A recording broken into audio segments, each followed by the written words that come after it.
Halifax.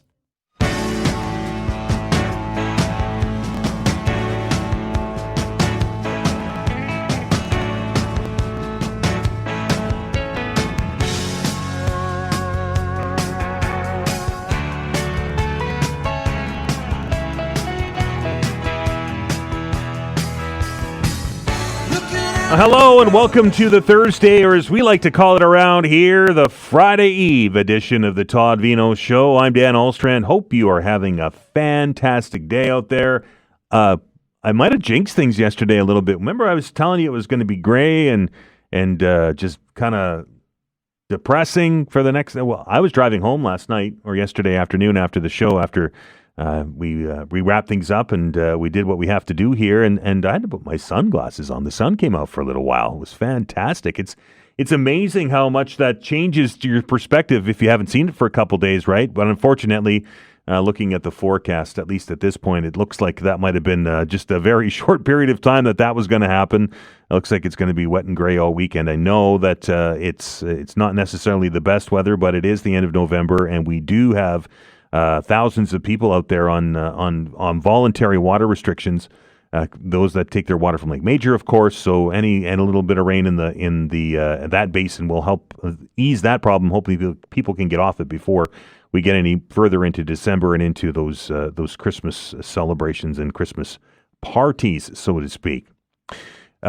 Lots of news. Oh my goodness, today there's news. It's an overflow, and it looks like the big story is going to come to us from Ontario today. It looks like the Prime Minister Justin Trudeau is going to announce a GST holiday for us. Sources telling the CBC this morning that it should take effect before Christmas on just a laundry list of items, including certain grocery products, which the federal tax applies, like things like beer, wine, hot prepared meals. Ottawa also expected to suspend the GST on diapers, children's clothes and shoes, car seats, and toys, just in time for Christmas. Among other things, Radio-Canada and the CBC also confirming that the government is looking at sending individual checks to Canadians in a certain income bracket. What that is, we don't know yet, and that's supposed to happen in the spring. So we'll keep our eyes on the wires and on the networks for you this morning to see what this GST holiday is. And that is something we're going to focus in on the open hour today.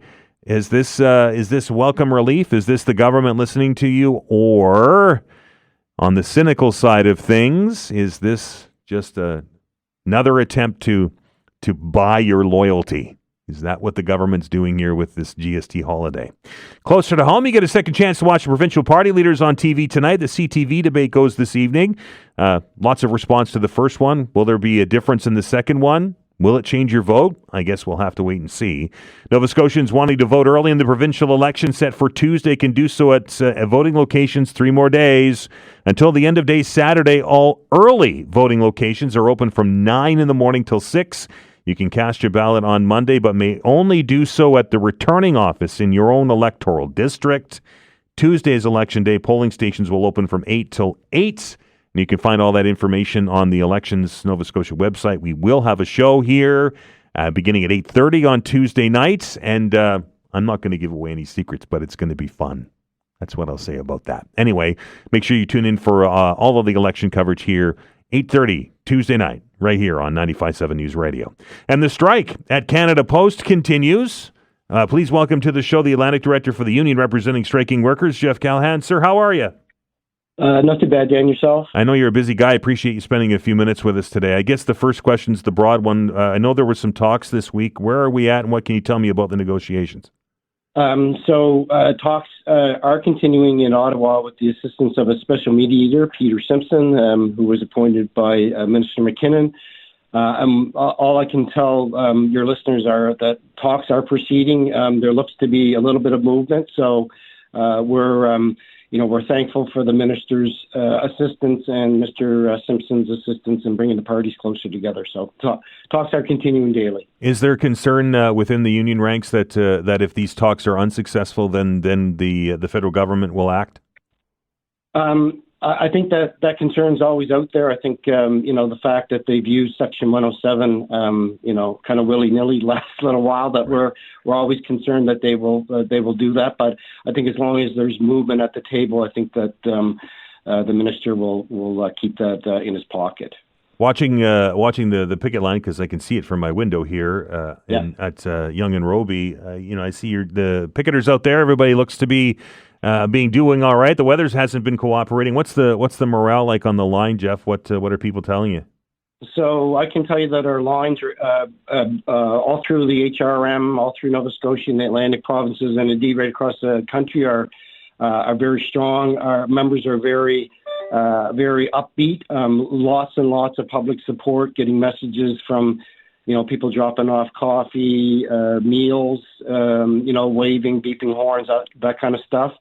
So it's keeping things upbeat on the line, and certainly the announcement that there seems to be a little bit of movement at the table is keeping members encouraged as well. But lots of public support, and I think that's keeping things a little bit more lively on the lines. Jeff, for those that may be late to the conversation and aren't up to speed on what's at stake here, what are the main stumbling blocks in the negotiations? Yeah, so we've been in negotiations with Canada Post since November of 2023. So lots of issues on the table. I guess the most important ones for us is a lot of health and safety concerns with some new delivery methods that Canada Post has implemented. Of course, wages and benefits. Our pension plan is a big one. I guess those to narrow it down, those are some of the issues from our perspective. The employers looking to make more gains, I guess, with weekend delivery, even though they've had the ability to do that since 2018. We understand that there are, the business needs to grow. We're trying to provide solutions to Canada Post that will allow them to do that. And it's probably one of the biggest things at the table at the moment. Jeff, is the union opposed to full-blown weekend delivery at Canada Post? Absolutely not. Like I said, we negotiated. Canada Post came with a demand in 2018 that we put into the collective agreement to allow them to do that. But apparently the system that they put in place back then is not cutting it for them. So they're looking to do that. Our concern is that they want to just part-time everything on the weekends.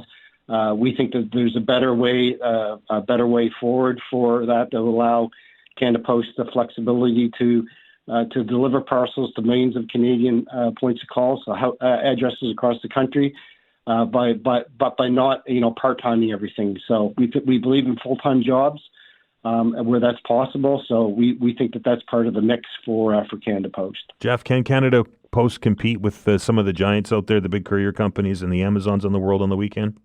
Yeah, absolutely. We just because of the network that Canada Post has, we've got more post offices than there are Tim Hortons across the country. So we're everywhere, and Canada Post can rely on that network to get parcels to customers, especially on off hours and on weekends. That we're able to do that more effectively than even Purelators and the other courier companies out there. But they need to be smarter. Our CEO, last year told Amazon to basically take a hike with their parcels. We don't think that's a smart move. We think that they should be trying to grow the business and not chase it away. So that's what we're trying to do. We're also trying to do that with delivery of social and economic checks that we're doing yesterday and today right across the country. Members are going back into work. They're sorting socioeconomic checks for the most vulnerable people in our communities, and we're delivering those. So that's kind of what we want to make sure that those services continue to be provided right across the country, but they need to be able to expand into the parcels as well.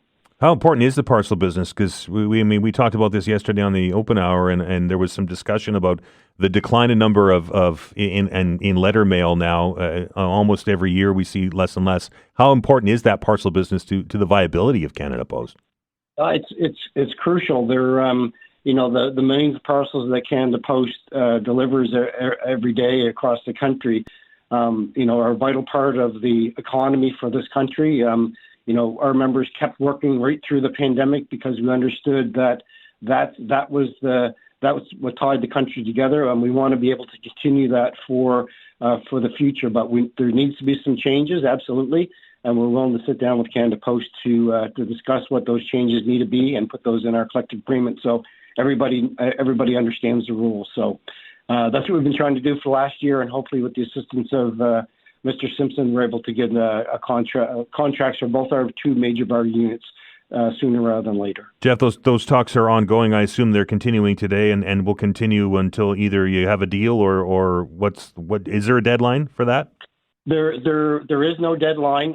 The parties are bringing individual issues to the table, and with the assistance of the special mediator, trying to hammer out solutions on, it looks like one issue at a time or a group of issues at a time. So they're poking away at it, and they seem to be meeting very diligently in just in a hotel somewhere in Ottawa or just outside of Ottawa. But yeah, those talks are continuing on a daily basis. Jeff, I appreciate. I know you're busy. I appreciate you spending a few minutes with us and giving us an update. But thanks for all your interest, Dan. That's Jeff Callahan. He is the Atlantic Director of CUPW here, the union that represents postal workers as the strike continues. Some perhaps good news at the bargaining table with some movement. Both sides not suggesting that they want to negotiate in the media. I did see a bit of a statement from Canada Post yesterday. This on an article from Global. Canada Post and the Postal Workers Union find slivers of consensus amid the talks with the special mediator, but a lot of ground remains between them on key issues as the strike continues. John Hamilton is a Canada Post spokesperson, says, on smaller issues, we were able to find some progress. Special mediators help to facilitate these discussions, so we're going to continue to be at it. We're committed to getting collective agreements. We don't want arbitration. That, according to Canada Post spokesperson John Hamilton. We're going to stop down here, take our first break on the Todd Veinotte Show on this Thursday edition. The show continues on the other side, of course. When we come back, a conversation about the election campaign from a senior's perspective. Paul Jenkinson will be joining us on the program. You're listening to the Todd Veinotte Show. I'm Dan Alstrand. We're back in minutes.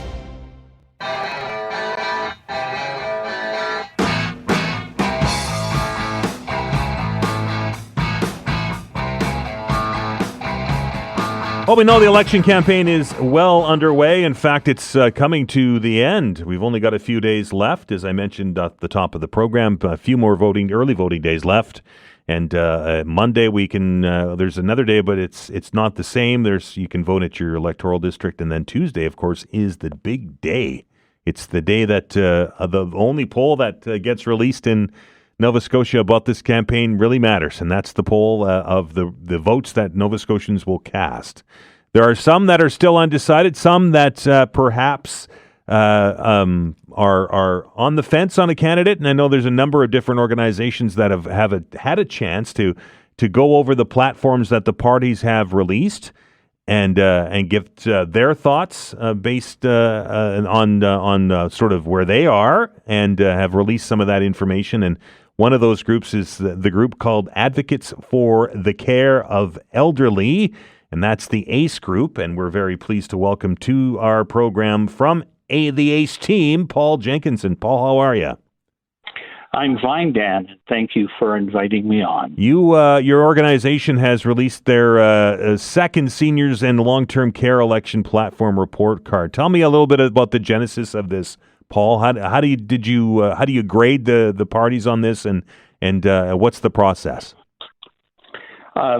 So this is the second report card, and it's a report card that comes in the post COVID-19 pandemic, period.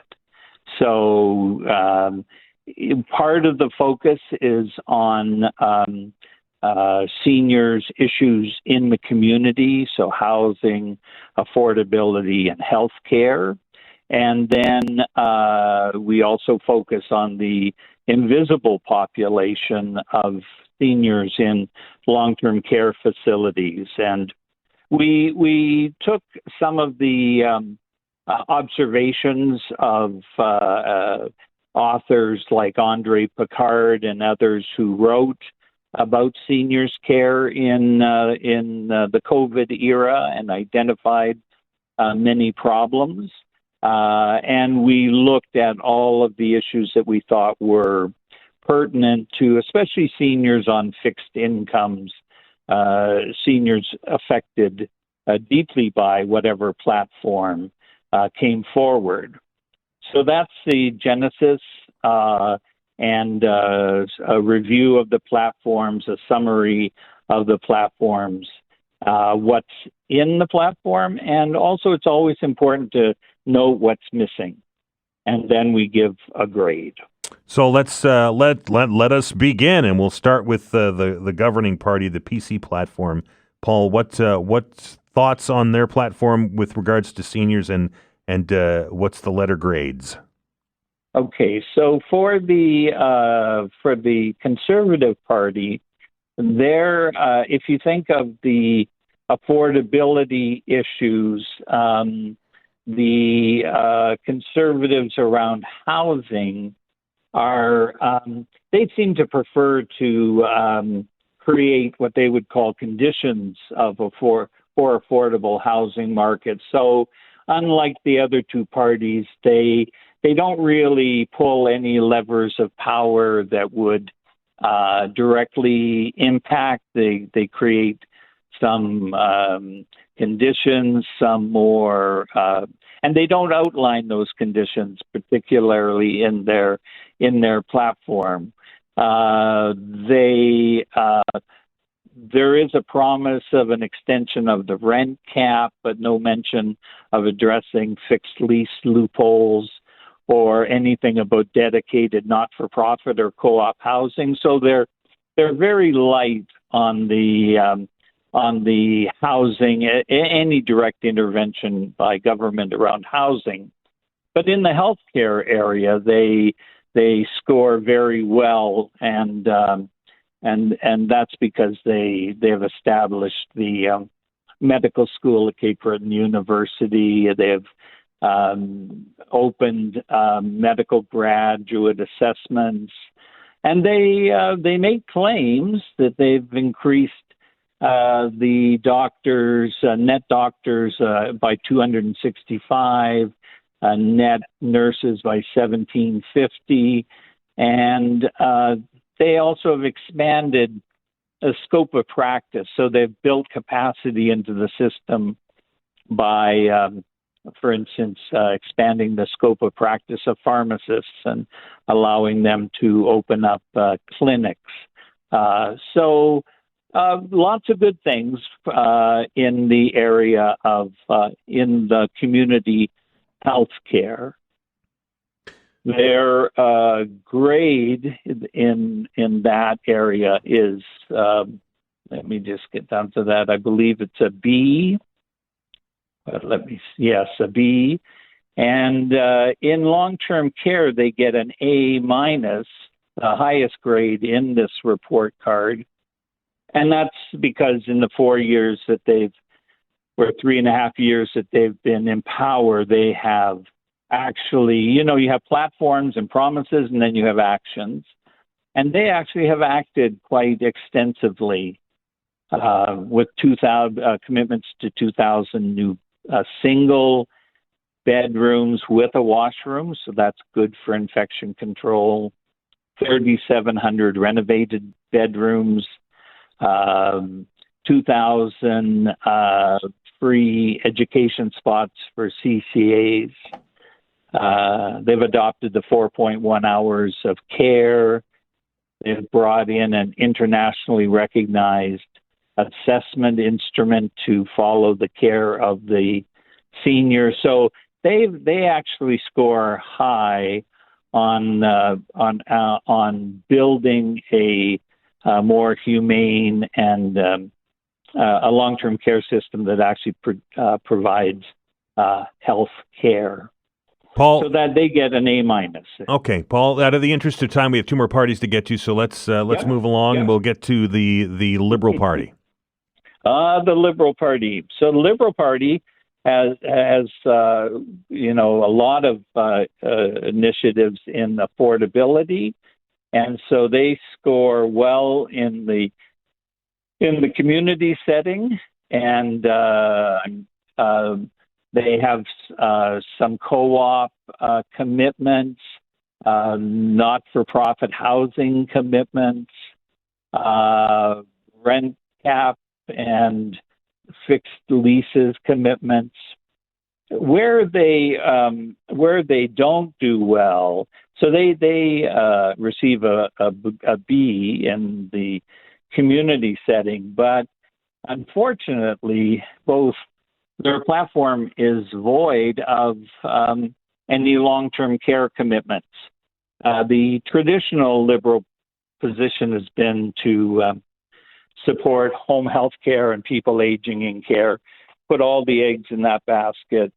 And so they don't offer any new bedrooms, nothing about additional nurses, nursing hours, really. Now, I want to say Rafa DiConstanzo, who was her critic, was brilliant and a champion for long-term care, but she's not running.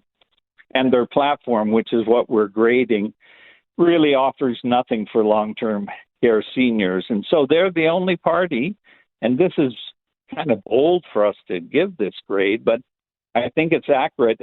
They also historically slashed the budgets of long-term care twice when they were recently in power, and gave a miserly $5 a day for people to eat in long-term care. So it was, and they really set up the circumstances that we found when COVID hit. So they unfortunately get an F when it comes to long-term care. All right, and the final party on the platform. Can you imagine? Yeah, an F. Yeah. I saw many of those in my education days. I'm familiar with them. The last party on the major party on the ticket, of course, is the NDP. Your thoughts on the NDP? Yes, the NDP have a lot of in the community housing and affordability supports, and so they offer like a residential tenancy enforcement unit, fixed term lease loopholes. They'll shut them. They do rent controls, drop it from 5 to 2.5%, and offer to build about 30,000 affordable rental homes. And they have a package of benefits, seniors pharmacare and rental rebates, that amount to about $3,650. So for affordability, they grade high. Their health care program is a little less defined, but it's more health care hours, allowing services for senior stage in place. Their health, opening up emergency rooms, but it's a more general program. Their long-term care program, though, adds 2,000 additional new long-term care, single care bedrooms with a washroom. And they also make a bold platform promise to eliminate for-profit or no more money to for-profit long-term care homes. And for-profit long-term care homes have been researched during COVID, and they produced less hours of care, more deaths, more infection. And so that's a policy that we would be in favor of. So they get a B in both community care and in long-term care. Paul, we're just about out of time. I appreciate yours, sir. Sure. All right. I hope that's helpful. So do I. Thanks, Paul. I appreciate it. All right. Take care. 902-405-6000 is the number. Keep that one in the back of your mind, something you might want to talk about when we open up the telephone lines in 30 minutes' time in the open hour. If you agree with some of these letter grades, I'll run them down very quickly for you. The ACE Team Seniors Long-Term Care Report Card. When it comes to the Liberal Party, where is it here? A B for community care, long-term care. The group gave the Liberal Party's platform an F.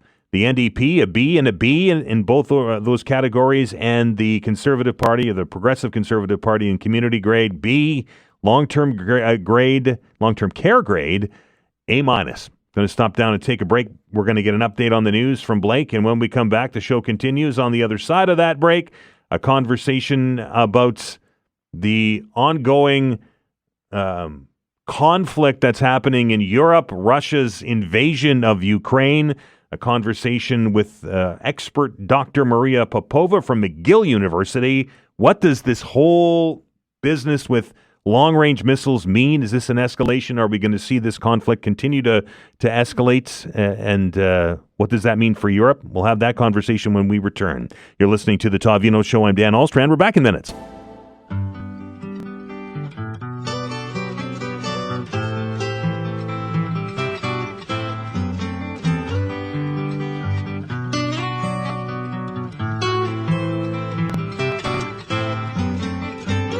Welcome back to the Todd Veinotte Show.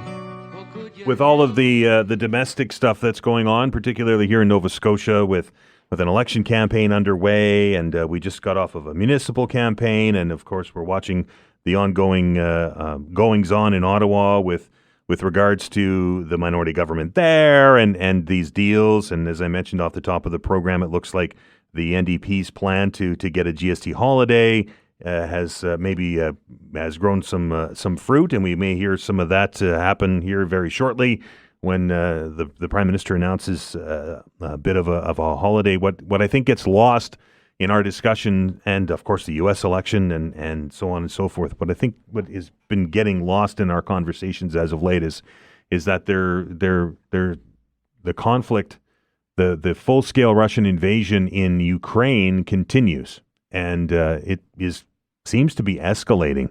We heard earlier this week that U.S. President Joe Biden had taken the reins off of the Ukrainian military's use of American missiles in Russia. We also heard about landmines. And today we are hearing news about Russia launching an intercontinental ballistic missile as part of its overnight attacks. So we're very pleased to welcome into our show today to put a little perspective on what this means in this escalation of at least of weaponry is Dr. Maria Popova. She's from McGill University. Doctor, how are you today? Good morning. I guess let's start there. There was worry that this would lead to an escalation, the Americans allowing use of their weapons inside of the Russian border, and it appears that is already happening. Actually, I think it's important to keep in mind that the U.S. permission is already a response to a major Russian escalation, which was Russia bringing in North Korea, another country, North Korea, to help its invasion of Ukraine. So, in fact, the Western allies have been extremely cautious, in fact, overcommitted to trying to manage this escalation. But the problem is that Russia keeps escalating the conflict and keeps trying to conquer all of Ukraine. So I think it's important to keep in mind that this is a response rather than an escalation by Ukraine's allies. And absolutely, that's a fair comment. My concern is that it's one punch leads to another punch leads to another punch, and we're going to see this thing spiral even more out of control than it is. Sure, that is, of course, the concern. But I think it's important also to remember that when beaten in the battlefield, Russia retreats. Russia actually escalates in moments in which it feels that support for Ukraine is sagging, the West is weak, and Russia can finally make a push and conquer Ukraine. When the Ukrainian army has managed to push Russia out of the Kharkiv region, out of Kherson region, when it managed to degrade the Russian Black Sea Fleet, every time this happened, sort of a strong punch from Ukraine happened, Russia, in fact, retreated. So I think it's important for us to keep in mind that it's a better strategy to confront Russia with strength rather than with weakness if we want this war to be over. With the change of the government in the United States, Doctor, is that a concern? We saw what a delay with funding last year for munitions and the delay of getting shells and ammunition to the Ukrainian military led to some Russian advances in parts of that country. And with Donald Trump taking over, what's the concern there if he stays true to his word and takes a look at the funding and the financing of this war? Absolutely. There's a lot of concern about what Trump is going to do. That's why the Biden administration is giving this permission now. In the last few weeks, they want to give Ukraine time to make as much progress and be in a strong position as possible, because the expectation indeed is that Trump will try to basically throw Ukraine under the bus. He has said really quite clearly that he doesn't plan to support Ukraine long term. He wants to somehow settle this war as soon as possible.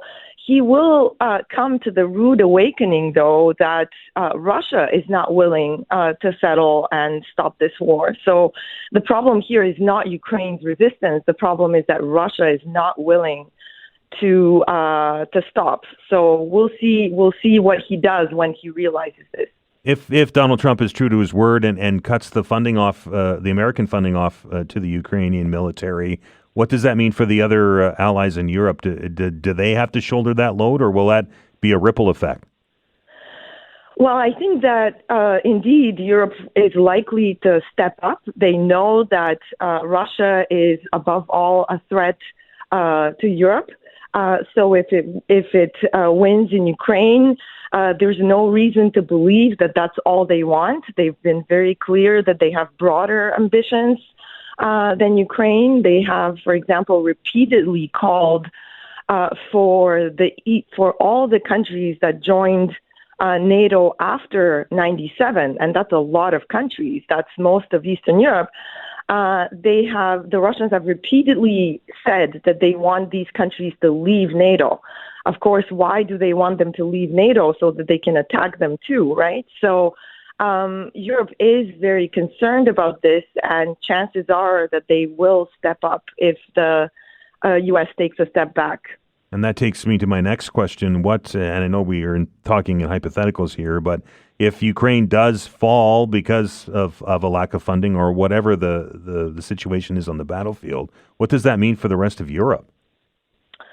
It really means that they will be dealing with an emboldened Russia that feels successful, that feels that its nuclear blackmail worked and helped it conquer a neighbor.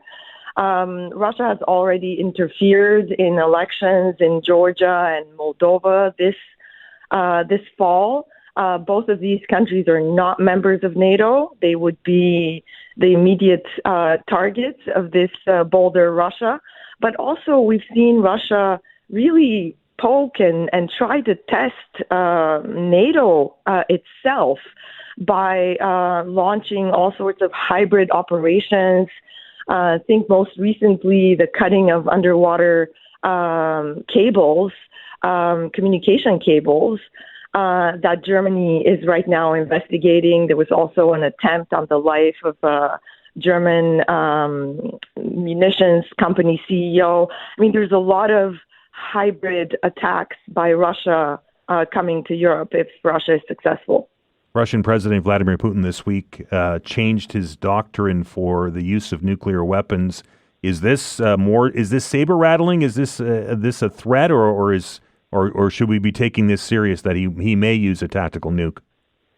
No, I think this is absolutely saber rattling. He's used it very, very often in these 2.5 years. We have not seen any serious moves that this is anything but words. And moreover, it really would not be helpful to Russia's war effort to actually do this. Russia is highly dependent on China right now, and China has warned that they are very much against this use by Russia, and Russia will be punished if they do that. So I think the chances are extremely small that this is anything but just empty fear mongering. The next 6 months obviously will be critical in this situation when we see the change of government in the U.S. and we know the German government is in trouble and so on and so forth. Absolutely. The next 6 months will be indeed critical. They will be critical for Ukraine because of the uncertainty surrounding military aid, but they could also be critical for Russia. The reality is that the Russian economy is taking a hit from all of this warmongering, and we don't know. We don't have really good, reliable information of how well things are going within Russia. So it's also possible that Russia will run out of steam here. Dr. Popova, I appreciate your time. Thanks for having me. That is Dr. Maria Popova. She is an expert on the situation, the full-scale invasion of Russia into Ukraine, and is at McGill University this morning. We're going to stop and take our next break here on the Todd Veinotte Show. When we come back, more of a focus on the provincial election here in Nova Scotia. The Ecology Action Centre has taken a look at the platforms of all three of the major parties, and we'll get their thoughts when we return with the EAC's Director of Programs, Marla MacLeod. You're listening to the Todd Veinotte Show. I'm Dan Allstrand. Back in minutes.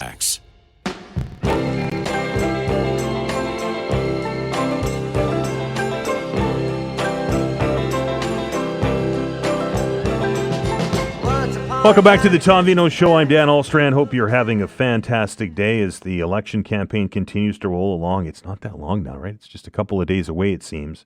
And many different groups and organizations have taken the time to go through what they're hearing and what they're reading about these campaigns and in specific areas, and taking a closer look to maybe give us a little bit more information as to where the parties are on certain issues and what that means as we head to the polls on Tuesday. And one of those organizations is the Ecology Action Centre, and I am very pleased to welcome back to our program the Director of Programs, Marla MacLeod. Marla, how are you? I'm good. Thanks for having me on, Dan. I guess let's start with the top line item here, and I know it's one of the issues that the Ecology Action Centre has been very strongly advocating for and watching in this campaign, and that is the Coastal Protection Act. You took a look at all of the parties' platforms, including the Green parties, and where do they stand on this, and which one sort of has the best move forward on this file? Well, so yes, like you said, we've been pushing for the proclamation of the Coastal Protection Act for some time now. So we see in the platforms commitments from the Greens, Liberals, and the NDP, all saying that they would proclaim the act, and then we see no mention of it, however, in the PC platform. Which, I mean, they've had the opportunity for 3 years and haven't proclaimed it, right? They have. Yes, exactly. So three of the four choices think it's important important enough to put in their platform, and one of the parties doesn't, and that's the Conservatives. Exactly. Also, of course, EAC very involved in parks and protected areas here in Nova Scotia. Where are the parties at on these, and which one is, or where are you liking this important file with parks and protected areas? Yeah, so what I guess was perhaps interesting and maybe disappointing is that it didn't show up in the platforms. The Greens did mention kind of ensuring there's provincial legislation in place, but kind of nobody made specific reference in their platforms to the 20% target by 2030. However, fortunately, the Healthy Forest Coalition did send a survey, so we were able to add the answers from there. So we are seeing commitments to meeting the 2030 goal of 20% of our land and water protected. So we're seeing those commitments, which is great. The key thing is kind of speed at which this is done. So some of them, more say we're going to continue to work on this. I will say the NDP one does say we're going to do this without without delay. And actually, the Liberal one also kind of recognizes the urgency. So I think key in this is the urgency question and who is recognizing this. But all the parties are recognizing that this is important to them and that they're committed to it. And that's good news, right? Because the more protected areas that we have for generations to come, right? Exactly.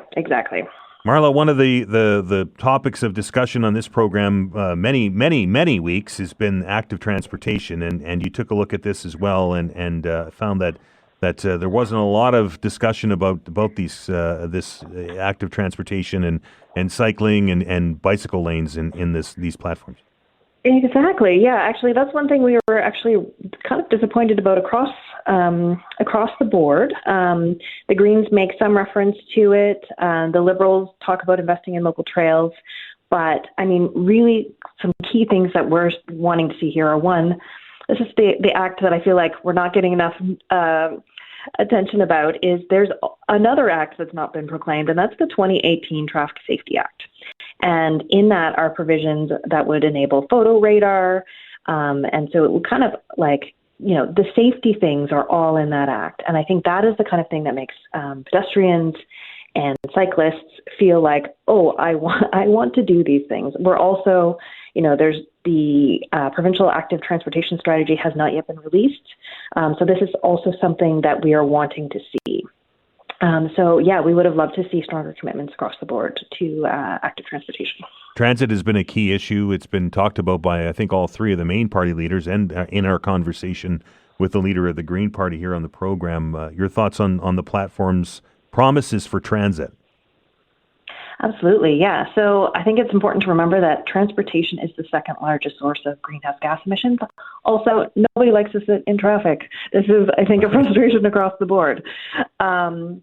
So kind of in the Greens, we see kind of some positive overall commitments, but not a lot of detail.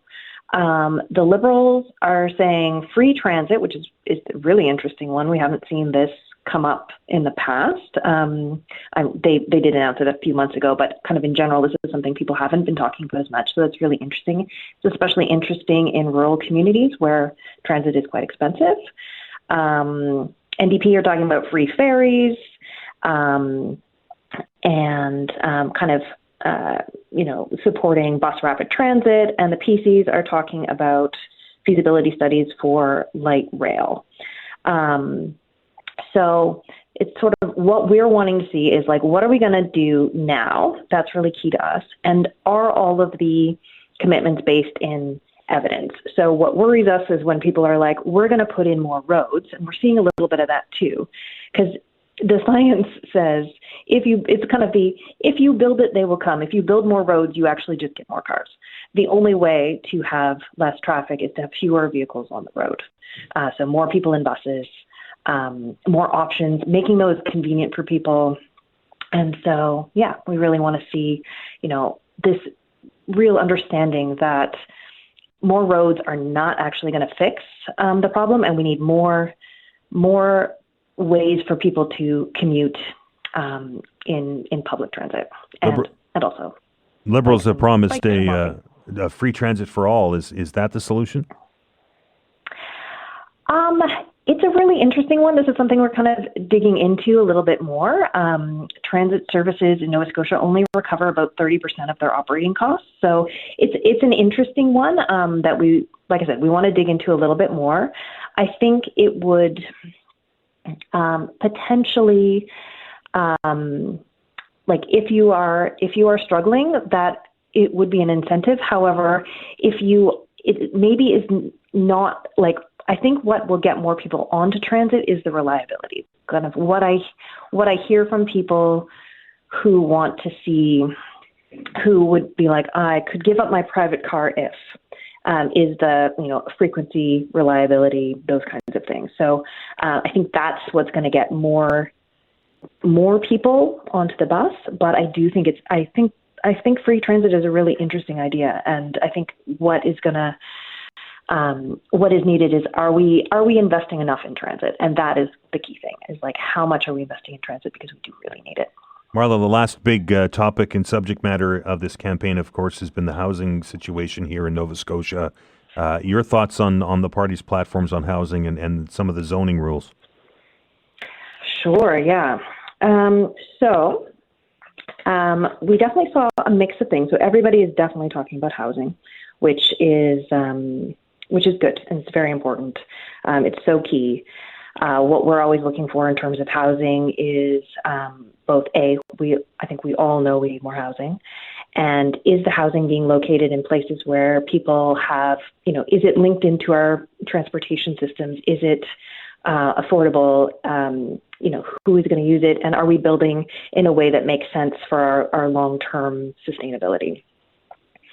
So in the Greens, we see them addressing affordability and social issues, including housing and homelessness and poverty and food insecurity. So that's all kind of very interesting. They have kind of a lot of different things in there.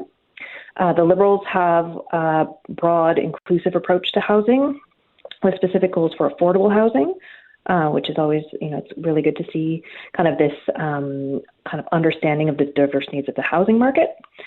The NDP platform has, again, also, like, everybody's got a lot of very interesting things. So they've got, like, the NDP has rent-to-own starter homes, programs for low-income buyers, building 3,000 new affordable rental homes, that kind of thing, and protections for renters. And the PC one is focused more on making housing more accessible through down payment assistance programs, and talks a lot about their kind of past work to support renters and things like that. But it has fewer housing focused commitments than some of the other ones.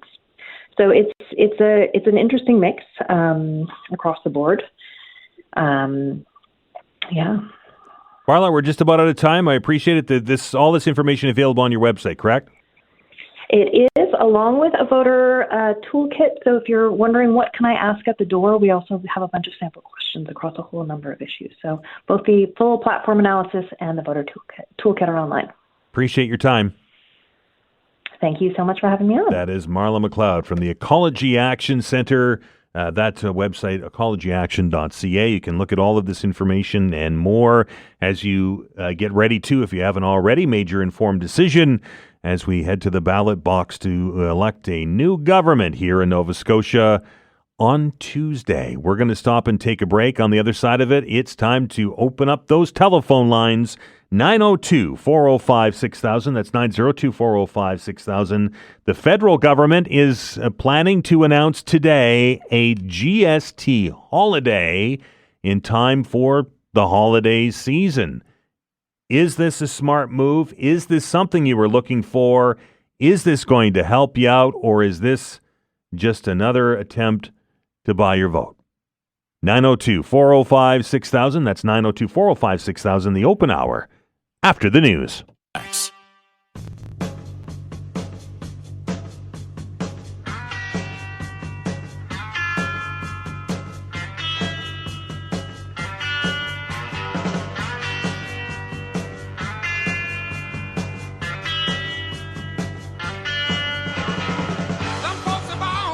Welcome back to the Todd Veinotte Show. I'm Dan Olstrand.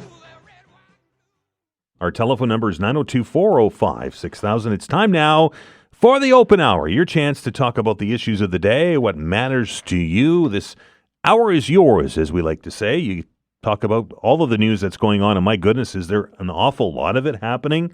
We're in the midst of a provincial election campaign. We're down to the last few days as the party leaders spread out to try and to secure as many of those undecided voters as possible. New polling data yesterday showing that the PC's lead may be narrowing a bit, but still in line to form a majority government here in Nova Scotia when we go to the polls on Tuesday nights.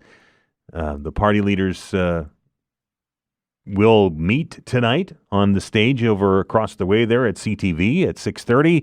The last TV, I think it's the last TV debate, and an opportunity to hear from them again, and listening to your comments after the first debate last week and tonight's debate. I wonder if this second debate is going to be enough to convince you to pick a party, to pick a a specific candidate, perhaps, or if you are already decided, or as I think that these debates have sort of become is nothing but political theater, and I don't know if it is enough substance there. I mean, we hear questions, we see the leaders on the stage. I mean, we make comments on how they handle things, but at the end of the day, is it really going to move the needle a lot when it comes to moving that undecided vote off of the fence and into a party's coffers, so to speak? 902-405-6000 is the telephone number, 902-405-6000. Of course, big news in Ottawa this morning. There's a cabinet meeting underway, as I understand it right now, and our Parliament Hill reporter, Cormac McSweeney, is keeping an eye on the doors of the cabinet room. There's an awful lot of talk and a big rumor in Ottawa that the Prime Minister is getting ready to announce a GST break for us just in time for Christmas. Now, senior government officials, this is how this works, right? They have these meetings and all of the details leaked before the meetings are out. But anyway, an official says the Liberal government is seeking to temporarily take the federal sales tax off a slew of items, including things like toys and diapers, restaurant meals, beer and wine. It's similar to what the NDP have said that they would do if they form government after the next election. The NDP also taking credit for it today, saying that they're forcing the Liberals to take action. Jagmeet Singh saying that his party has, quote, won a tax holiday for Canadians.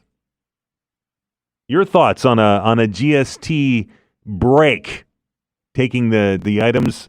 There's some grocery items in there, and I know we've talked about that because it's come up as part of the election campaign here, that the provincial parties are talking about taking tax off the grocery items that aren't already exempt from taxes. I don't know how much that moves your needle. Doesn't move my needle at the grocery store a whole lot, but I guess any dollar saved is a dollar earned, right? Used to be a penny, but it's inflation. Is this something that will change your view of what's happening in Ottawa? Is this going to help you moving into the Christmas season? And we don't know how long it's going to be. Some indications are it's going to be for a couple of months as we get through the holiday season, of course, and into January. I would suggest that it certainly will be a short-term help. I mean, anything is a help, but is 2 months enough? Is that gonna put extra dollars in your bank account over 2 months? 902-405-6000, your thoughts on the federal government's plans to create a tax holiday. Let's get to the phone lines. We welcome Chris to the program. Chris, how are you? Not bad. How are you, Dan? Good. What's on your mind? Well, a couple of things. You're familiar, I'm sure, with the term candidate parachuting? Yes. Okay. Well, I brought this up during the municipal election. I live in South End, District 7, and I brought this up considering that the candidate that did ultimately get elected, Laura White, does not live in our district. Mm-hmm. But what's more concerning to me than that, and it should be of great concern to all Nova Scotians, and especially those considering the NDP, I wasn't aware until this morning that the NDP have parachuted 7 candidates into other districts that they do not live in. All of those candidates, plus one that does represent the South End, all of those 7 parachuted candidates live in South End, Halifax. The districts they've been parachuted into include Argyll, Clare, Digby-Annapolis, Eastern Shore, Halifax Armdale, Halifax Atlantic, and Truro, Bible Hill, Millbrook, Salmon River. Now, I don't know about you, but if I was living in Argyll, Clare, Digby, etc., I'd be kind of concerned that a candidate that's running that wants my vote doesn't live in the district, has no clear community roots, and I'd be concerned about my representation, and especially the fact that 7, plus the one current, Lisa LaChance, who's a current MLA for the South End, there'll be 8, should they get elected, there would be 8 NDP MLAs all living in South End, Halifax. What are your thoughts on that? Well, Kristen, and I do recall when you raised this during the municipal campaign, and that one made more sense to me. I wonder how many people vote for their specific candidate during a a provincial campaign, or if they're looking more along the lines of what party they're electing. Well, I mean, Dan, but realistically, I'm willing to bet that many, maybe not all, but many of these candidates that have been parachuted into the rural districts probably have never, ever been to the rural district, especially Argyll and Clare. Have you ever been down there yourself? No, sir. Okay. I'm from that area originally. Okay. And most people that I speak to here in Halifax have never been to Yarmouth, Clare, Digby, Argyll, West Pubnico, those areas down there. That's sort of my old stomping ground. That's where I was born and raised. Mm-hmm. And especially the Argyll and Clare district, Clare in particular, being a lot of French Acadian, I would hope that they would have a bilingual candidate down there. That would be helpful to the people and helpful to the candidate. But it's really concerning to me when you have a candidate that is hired as such, voted in to represent you, how good a representation are you going to get from someone who doesn't know anything about the life in the area, the wants, the needs in the area, has not experienced it, have not lived it? It's not something you can pick up a book and say, okay, Argyll, what are they looking for today? You have to live there. And I'm sure that a lot of people considering voting in those areas that are considering NDP or whatever, they don't even know where these candidates live. I don't think it's been made aware to people. Certainly, if I hadn't done some digging today, I never would have found it anyway. And the only party that I'm sure that is running a candidate in all districts who actually live in the district and have community roots there are the PCs. The Houston government are the only ones that are running candidates in all of the districts that actually have the roots there and have the experience that I think they would need in order to effectively represent those particular districts. I know we don't hear a lot about this. Certainly we haven't heard about that particular thing. But I think it's concerning. It certainly is concerning to me because when I make my vote, I want to know that the person I'm voting for has my interests at heart, understands my interests in my community and my needs and what I want, and is going to be accessible to me, not someone that lives in South End Halifax. I live in South End Halifax now, obviously, but and I want someone who represents me in South End to live in South End so they know what it is. And certainly if I was in Clare or one of these other districts, I'd be very, very concerned. So geography is a big point for you when you select a candidate. Its geography is a big point. Not that the geography itself from geography, like that's the big thing. It's the fact that they have lived in the area. They know what it's like in that area. Dan, I understand the area down there. I haven't lived there for a lot of years, even though I'm originally from there. I would never run to represent those people down there, even though I have roots down there, because I haven't lived there for 40 years. You have to live in a community to understand what the community needs are, what the community wants are. You go to the gas station to pump your gas, you stop in, you see a couple of people there, people talk. You understand from talking to people who live in the community what their grassroots needs are and what their wants are and stuff. People in South End Halifax know diddly squat about Argyll, Clare, Digby Annapolis, Eastern Shore, and these areas because they don't friggin' live there. They might know something about South End, but they all can't run in South End. It just seems convenient or odd to me that every single one of these 7 live in South End Halifax. And I'm sure that the people don't want South End Halifax people representing them and mandating things that are going to happen and affect their communities. Great points, Chris. I appreciate the call. Thank you, Dan. 902-405-6000. Lines are wide open. If you want to talk about the election, the candidates, anything. That's what the open hour is about. Again, those lines are wide open. 902-405-6000. We're back after the break.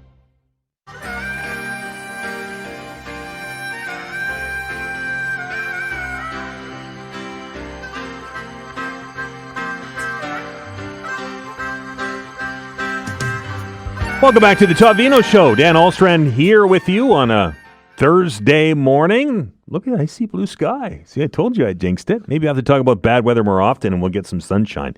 Anyway, it seems we've stumbled upon something here. The last caller raising some concerns about parachute candidates in this election, saying, and I have no reason to doubt Chris, haven't looked it up myself, but he says that at least 7 NDP candidates that are on ballots particularly down along the South Shore in the Yarmouth and Clare and Argyll areas, and even in the Eastern Passage and up in Truro, don't live in the region, don't live in the riding, and are running for the NDP. This seems to have dragged up some callers, which is fantastic. Lots of emails too. The first one, and I did mention off the top of the program that we're going to hear today from the Prime Minister about a GST holiday, that Prime Minister is going to take taxes off a lot of things to give, and I'm putting quotations around this, Canadians a break as we head into the holiday season. Got an email from Tom, said and he's referring to Justin Trudeau, taking us for idiots, Dan. His party is on their way out, and he simply is grasping at straws. It's too late for the Liberals to bribe Canadians. That from Tom. On the parachute issue, this from Jay. It says, seriously, do you think it's okay to live in Halifax and represent Yarmouth? I wonder if you would feel okay if the PCs did this. I never said that I was okay with it. I just barely said that people vote on parties in provincial elections and not necessarily for candidates. I did not say that I thought it was a good idea. I will say, however, that parachuting candidates into ridings at the provincial level and at the federal level happens all of the time. All of the time. The biggest or best example that I can think of off the top of my head is in the federal riding of Beausejour in New Brunswick, which is currently held by Dominic LeBlanc. If you remember back all those years ago, Jean Chrétien ran there, and he doesn't even live in that province. It's a practice that's happened for many, many years. PC Party does it too. This, according to Angela, they've already started for federal. Batherson lives in the South End. He's running in Halifax West. I don't know if that's true. I don't know if that's been has been decided as of yet, because I've seen a couple of people say that they were going to stand for nomination in that part of the world, but I'll have to dig into that one. 902-405-6000. Let's get back to the phones. Jeff, how are you? Hey, good day. How are you, sir? Good. What's on your mind? Not too much. If you're not outraged, you're not paying attention. Yes, we'll just throw that in there for a minute. I see that every day when I walk through that door. I hear you, son. I voted yesterday. You did? Yeah, and I sooner the old way. They give me a card, and I go over and I scan it in this machine. Yep. And there was only one of them there too. There wasn't 5 or 6 where I voted. There was only one. Okay. And so they had to go find a mouse. So they got the mouse. So got it all done, and then went over and folded up in an envelope, whatever, and then give it to him. He sealed it and then put it in the box. But that took the best part of 5 minutes. But if you're lined up outside, you got 20 people. There's an hour just to get 20 people voted, right? Yeah, it was now that I think about it, it was the same at the voting station that I worked at. They had 2 people working on the registration desk and one sort of area to vote. And I don't know if that's because it's the early election. I would assume on election day they'll have many more. I'm sure that. Well, hopefully they do, because that would be time consuming the way that works. I like the old way myself better. You go in and stroke your name off and away you go, right? But this took a little bit of time. Jeff, I appreciate you sharing that with us. Yeah, good talking to you, bud. Thanks. Have a good one. 902-405-6000. Back to the phone. Stephen, how are you? Not too bad. How are you today? I'm well. What's on your mind? I was just listening to that man talk about parachuting in. Yep. I was trying to get a hold of the parties yesterday. Couldn't get a hold of the Conservative. Couldn't get a hold of the Liberals. But the NDP, I talked to a lady, and I asked about that question about the parachuting in. She says, well, we have a representative in Waverley Fall River that the first time he went through Wong, he got in, and he's moved to Dartmouth. I said, well, that's not too far, but most people want you living in the community that you're representing. And said, well, maybe he moved there because schools were better and stuff like that, which everybody likes to do. But I couldn't believe that they said that parachuting, doesn't happen in the Conservative Party. Yeah, it happens all the time. The Chrétien example exactly. is the best one that I can think of off the top of my head. Yeah, I know Chrétien was that, and I was amazed that Argyll and them are long drives for people living in the South End. Then they get paid gas mileage for traveling back and forth to there every day. Now there's a great question, right? Yeah, and she also said to me, when it goes to federal, because they have to either that or go to Ottawa, so they move to Ottawa and represent it. I said I know a lot of them do, but they have to occasionally come here. But right. I know we put them up in hotels and gas, but locally that would be a big drain on the money if you had to go back and forth to Yarmouth area or Clear. I've been to Clear many times. So yeah, Stephen, I appreciate it, sir. Okay, thank you. 902-405-6000. That's 902-405-6000. Jeff, welcome to the show. How are you? Jeff, hi, how you doing? Good. What's on your mind? Yeah. Well, about that parachute thing, pretty sure yesterday, the day before, when they were talking about Zach running in Yarmouth, they said that the person running against him for NDP was a student at Dow. So he could very well be from down there, just being a student in there. Yeah, no, fair point. But the other thing, I guess, on that Seeker program or app that you guys have, yep, I like it much better as far as just to let you know. Oh, appreciate that. I do a lot of driving actually from Yarmouth to Kentville pretty every day. And although the cell service sucks, at least with the Seeker app, if it loses connection, it will try and find connection again. So it's a much better app to listen to your radio station. Cool. Well, no, hey, Jeff, I appreciate that. We'll forward that up the chain. All right. Thank you. Have a good one. 902-405-6000. There's a couple of lines open. We'll get to as many calls as we can after the news. You're listening to the Todd Veinotte Show. This is the Open Hour. We're back in minutes.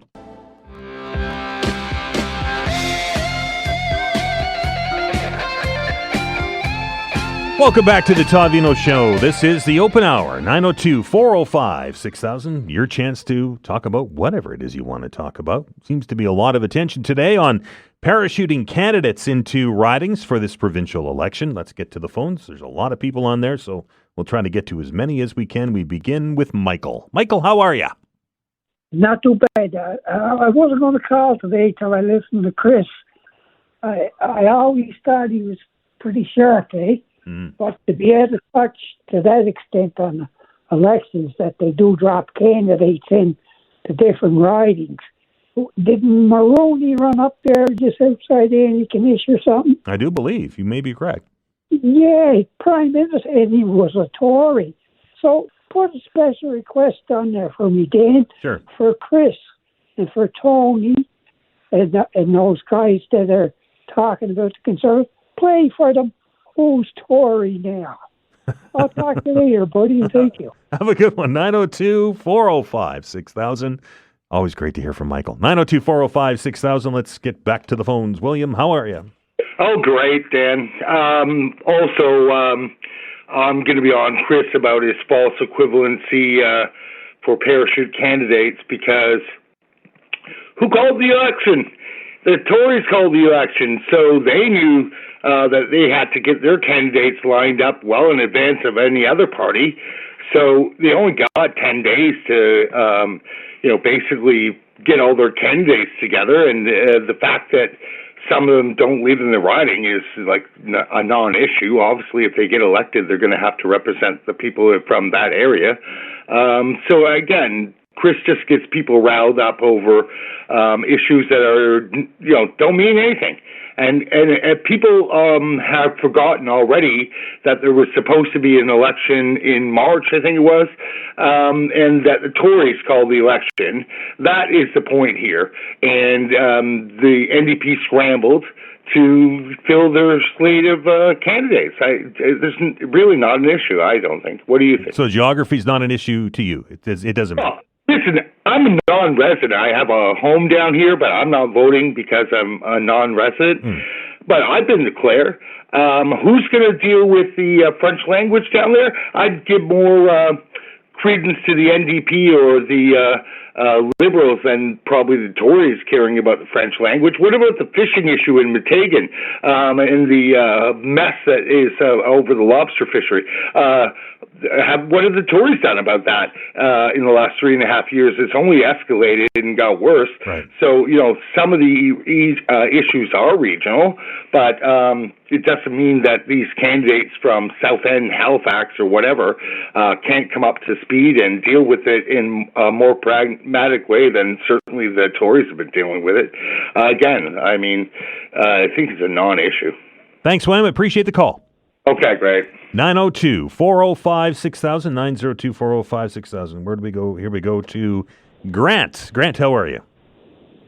Morning. I think there's some election fatigue going on. You think? This feels like I don't know the word for it. Is this the Tim's coffee card that was last week? Oh, I didn't care about that whatsoever. Yeah, it just seems that I think Grant. Sorry to cut you off, but I think you're right. I think that the campaign's been kind of boring, right? So we're latching onto issues. Standing out about the election, like it's kind of just happening. I guess it's because it's on such short notice, but right.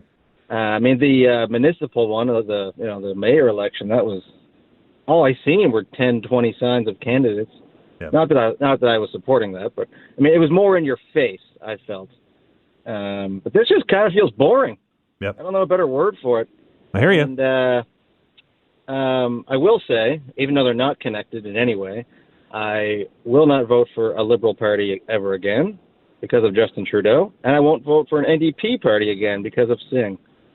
So it doesn't matter if it's a provincial or a federal level. You're just done. Don't care. Okay. Don't care. All right, man. They're done. They're dead to me.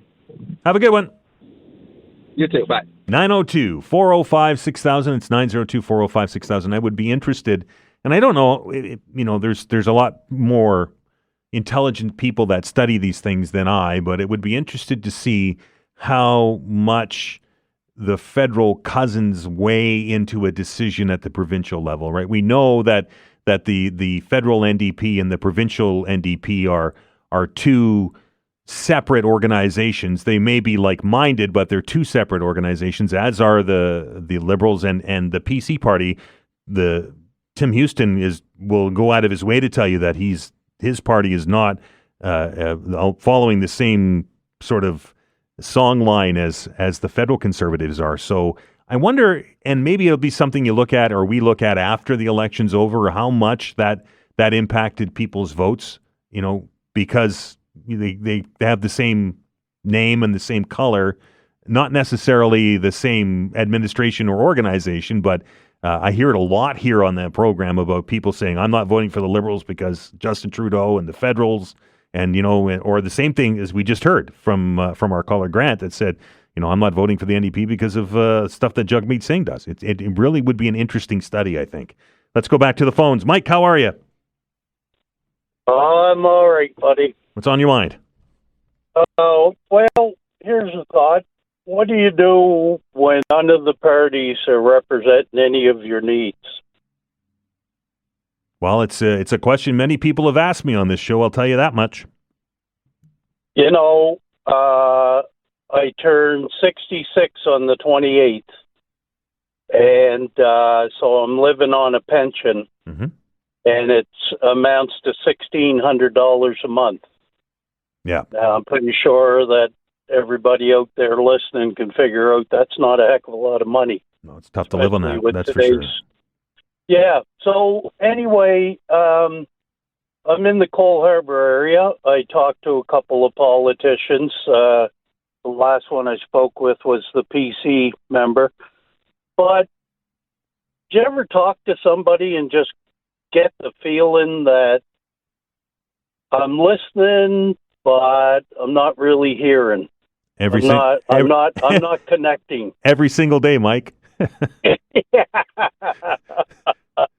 Point taken.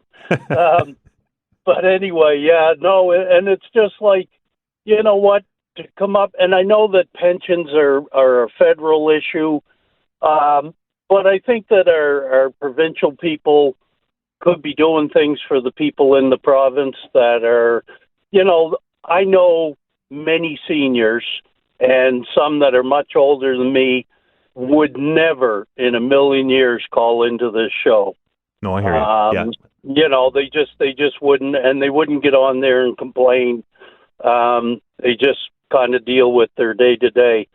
And, there's a lot of people living on pensions that didn't have company pensions to fall back on with the government ones and stuff. And to receive, you hear once in a while, like even this GST Christmas bonus thing they're talking about. The benefits to me in my life being single, it's minimal at best. I just basically scraping by. Now, one of the interesting things, I won't drag it out too long, but I have an old 2010 car.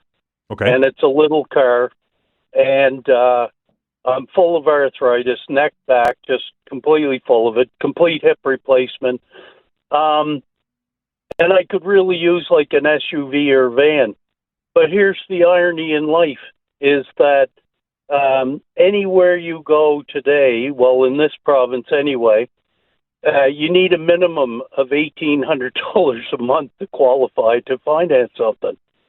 And it's like, I'm living on $1,600. There's nothing I can do to even qualify to get a vehicle that I could really use.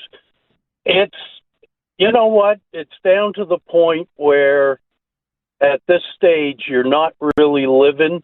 You're just kind of surviving. You're doing whatever you can to get by and make it. And it really, well, the best word for it is it sucks. It sucks to be in a country where, you know, you did a lot and you kind of feel very disrespected at the end. Mike, I appreciate you sharing your story with us. Have a good day, buddy. You too, sir. 902-405-6000. There's a couple of lines open. We're going to take another break. You're listening to the Todd Veinotte Show. I'm Dan Olstrand.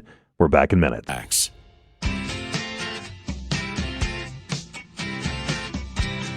All right, 10 minutes or so left in the open hour, so we'll try to get to as many calls as we can here. Telephone number is 902-405-6000. A few open lines if you want to get on. Here is Chris on the show. Chris, how are you? Hi, not bad. How are you doing? Good. What's on your mind? My big question is, do people really realize why we have people that get parachutes? As in an example, the former Chris that called earlier. Yeah.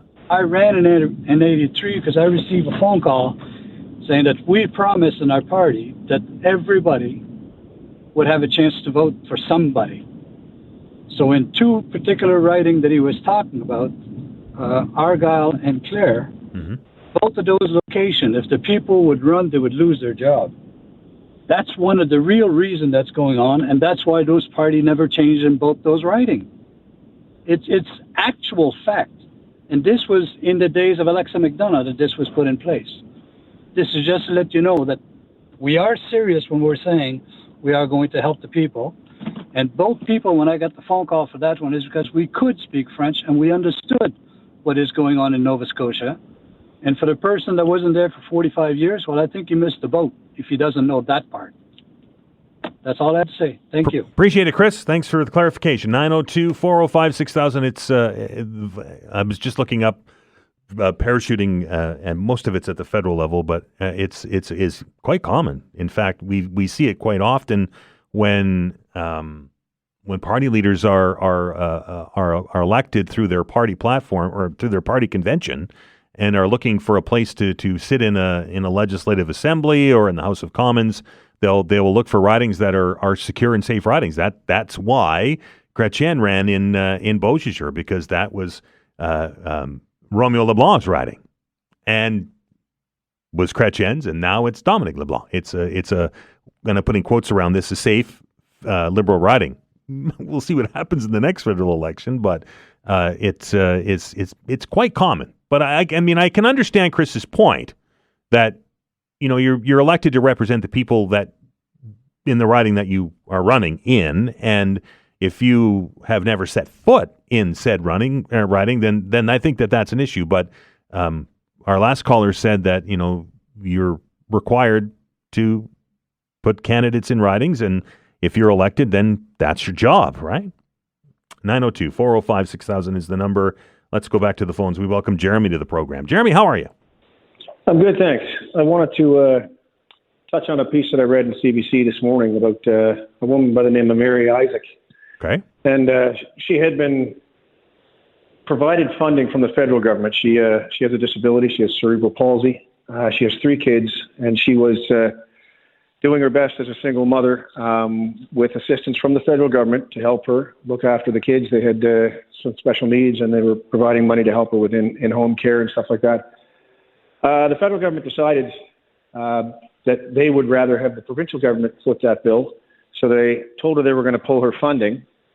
And as soon as they told her they were going to pull her funding, she got a call from Child Protective Services in Nova Scotia, who now, I think, have indicated to her that there's a possibility she may lose custody of her kids because she is losing her income funding that the federal government is legally required to provide to her. Right? There's an agreement in place between both the provincial and federal governments, and it's legally established that they both have a responsibility to provide services to disabled and also as well the Indigenous community without discrimination.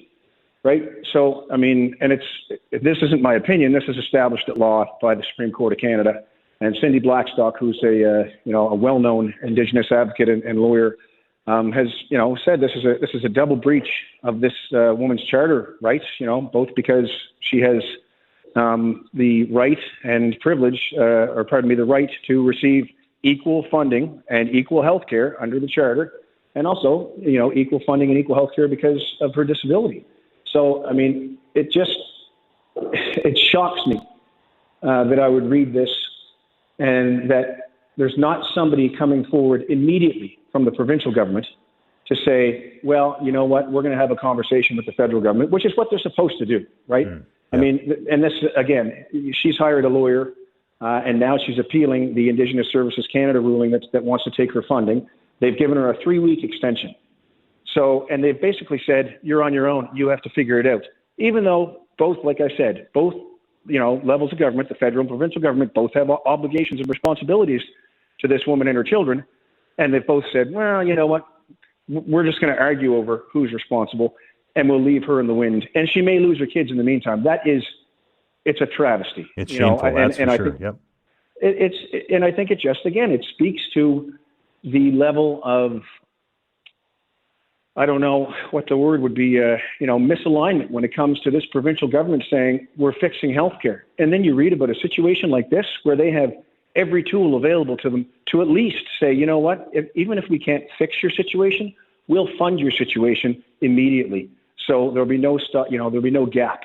But for the federal government to contact Child Welfare or Protective Services as, I guess, a stopgap or what they see as a solution, which would be to remove these children from their mother's care because the system fails her and has failed them. I don't even have words for that. No, that's awful. Jeremy, I appreciate you raising that with us. Thanks. Take care. 902-405-6000. That's 902-405-6000. Let's welcome Mike to the program. Mike, how are you? Hey, Dan. I'm pretty good. I've got to agree with one of your previous callers there. I'll never vote Liberal or NDP again because of Singh and Trudeau, and I'll even go one step further and say Freeland. But that's actually not why I'm calling. Okay. More people they got to take the words of Rick Howe and pay attention. Right. And more people would be outraged because I can't believe so many people don't even know about the government shutdown right now and the Green Slush Fund, and that our government hasn't done anything since September because the Liberals won't hand over what they're told to hand over to the RCMP. That blows my mind that they think they're above the law and they just refuse to do it. And it blows my mind that people don't even care. Yeah, it doesn't. You're the first call I've taken on the fund in weeks. Yeah, I don't understand. And how is Justin Trudeau going to put a break in the GST when the House can't even pass that law right now? I think it can be done at the cabinet level, and I think that's why they're doing this big meeting today. I stand to be corrected, but I think that's kind of the way that they're going to go and roll this out. You're right. You're absolutely right, Mike. It's the government business has been shut down for months, and this feels like it's a bait and switch to me. But I guess it is what it is. Can this eventually just go away? Is that what they're hoping, or in the new year? Maybe an election comes before they get it sorted, right? Well, let's hope so. Mike, I appreciate it, sir. Have a great day. You too. 902-405-6000. It's 902-405-6000. For those of you that don't know, we're talking about the Conservatives have it's essentially a filibuster. It's a point of privilege, and they've been arguing this point of privilege for weeks about this Green Slush Money Fund that the RCMP is asking for documents. The federal government's not turning them over.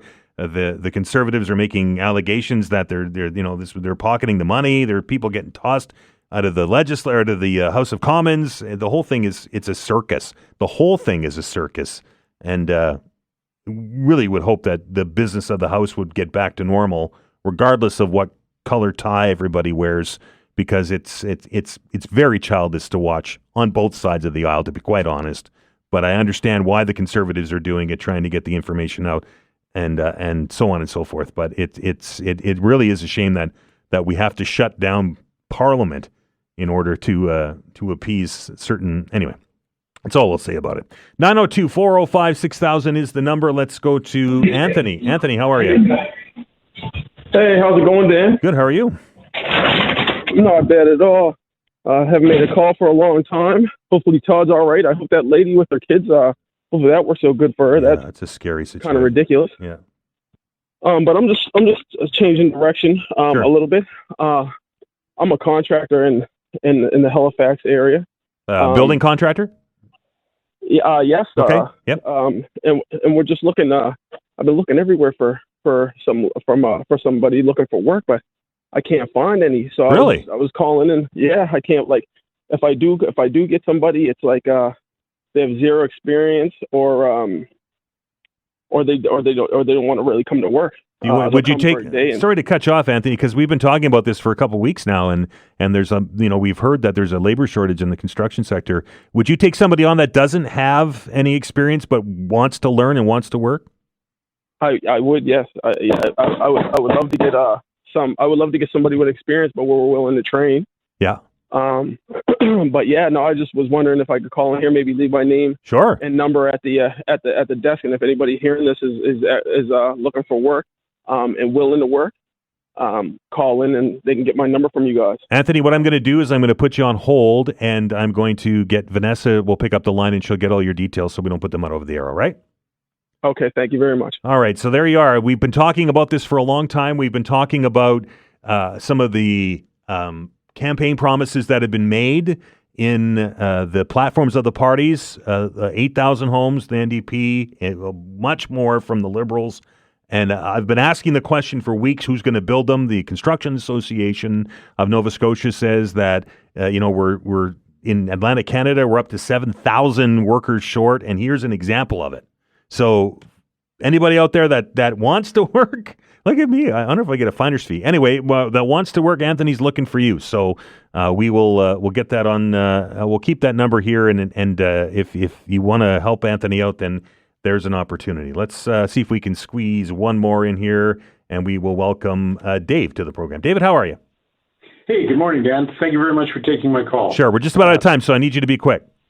Two quickies for you. Sure. The first, I'd like to support Chris on his parachuting comments earlier this morning. Okay. I checked it out, and one of the candidates for Halifax Atlantic, which I think is Spryfield, is a woman by the name of Kathy Servin.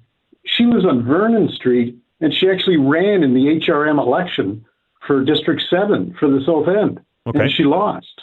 And now, 2 months later, she's gone from wanting to represent the South End to Spryfield, and the rumor was she wanted a retirement job.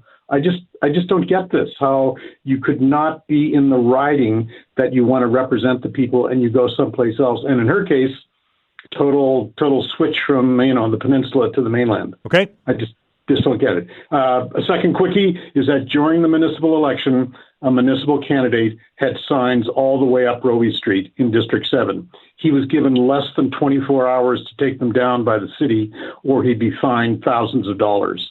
An NDP candidate has signs in the identical area now. She said 3 days via 311 to take them down, and the city hasn't acted.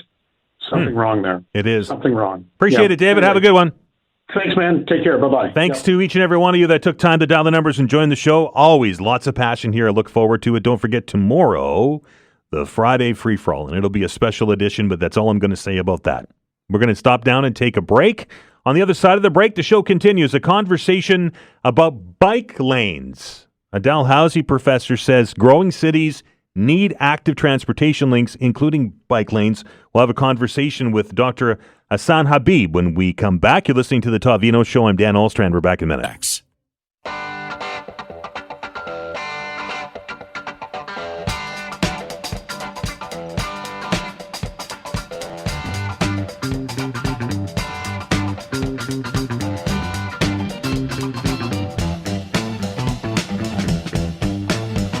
Welcome back to the Todd Veinotte Show. Dan Ahlstrand along with you. Looking at the networks as they're getting ready for this big GST announcement from the Prime Minister today. It looks like they're doing it in a kitchen, and there's some shelves on the background, and there's 4 or 5 bags of Lay's potato chips there. So it looks like your potato chips are going to get a break, as are your crisp bread crackers and your cereal. That's what's on the list. Anyway, I'm just having a little bit of fun with an announcement that is going to happen probably this hour, I would think. The GST to come off a number of items. The Prime Minister to announce that later today, so we'll keep you up to speed on that when it happens. And I know that many of you will be watching it with interest. A topic of conversation on this program for many weeks has been bike lanes and the use thereof in HRM. As the debate continues to rage on whether or not they are important, whether or not they're necessary, whether or not people use them. But I came across an article on the CTV Atlantic website a couple of days ago that the lead line in the article says bike lanes line many streets throughout Halifax, with more expected to come. And while it's welcome news, there are some that may not think that they're necessary. And one of the people that is focusing on traffic and has spent a long time looking at traffic in HRM and other places around the world is our next guest. And we're very pleased to welcome to our program from Dalhousie University, Dr. Ahsan Habib. Dr. Habib, how are you? I'm fine. Thanks, Dan, for inviting me. Oh, I'm glad that you had some time. I know you're the person we go to when we talk about traffic in HRM, and we've taken a lot of calls over the last 3 or 4 or 5 months on bike lanes in HRM. I guess the very first question, in your opinion, a city like Halifax that is continuing to grow, how necessary are active transportation links like bike lanes for a city? For Halifax, bike lanes are important. It's necessary as long as we connect that with public transit and other forms of transportation. As you mentioned, as we are growing, there must be some more ways for people to move around.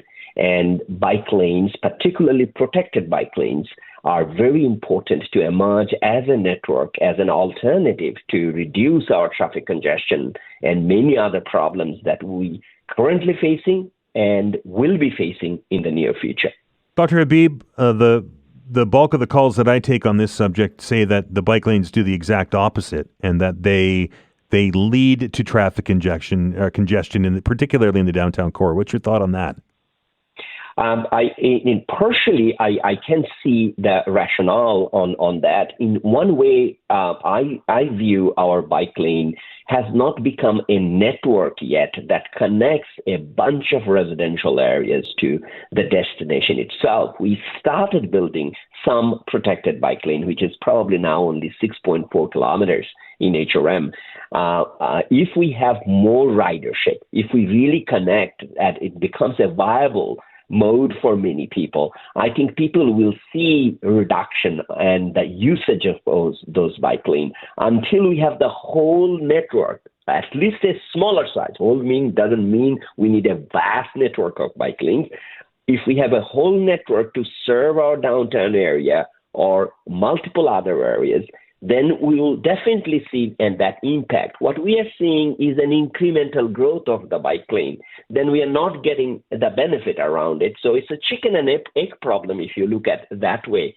And one information I can easily share here with our very recent travel survey, most of our trips in Halifax, like all trips, on average, it's only 7.8 kilometers.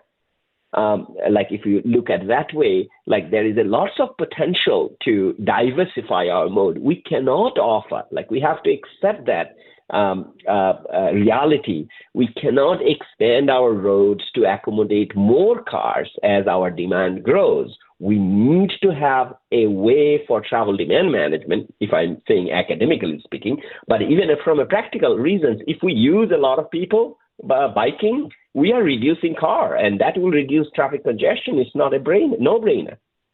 Dr. Habib, the chicken or the egg or the build it and they will come theory has been bandied around for some time.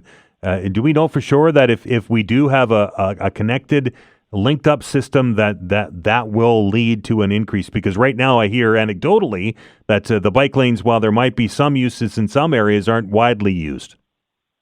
Right. Very, very good question. We have a couple of advantages in Halifax. We are a historical town. We have some similarity in the downtown with the European configuration of a special structure. So we have some benefits. We have lots of downtown residential area, particularly younger folks, able cyclists. There are some very good group operating there. We have to really think strategically where we need. I'm not an advocate of building bike lane in every provincial highways. The shoulder becomes the bike lane. That's a bad advertisement itself. But a good network suggested in other places to increase bike ridership and really getting the benefits out of it, if we have that kind of a connected, smaller network that works. And another piece needs to be very much, we haven't done much yet, is how we enhance our public transit system so that people come with public transit from the suburban areas and take advantage of the bike or micro-mobility or other forms of last mile problem solution. So I'm confident that, like, if we put our energy from a more government side as well as from the citizen side, there is a possibility. We have seen bike become a major mode of transportation in many places like Amsterdam, Copenhagen, many other places with a similar climate. We have some issues with the contour, like the hills and other kinds, but there is now e-bikes and other solutions helping that to remove. So there needs to be a way for us. Our current bike mode share in Halifax is only 2%. And our car mode share is almost 78%. So unless we make some dedicated effort to reduce that dependency on the car, we'll be gridlocked anyway, even if we don't build more bike lanes or more public transit to operate to support them. Dr. Habib, you touched on my next question, and it's another one of the objections that I hear from people on this show, and that is the geography of Halifax with all the hills and the ice and the winter and the snow. What's your thoughts on that?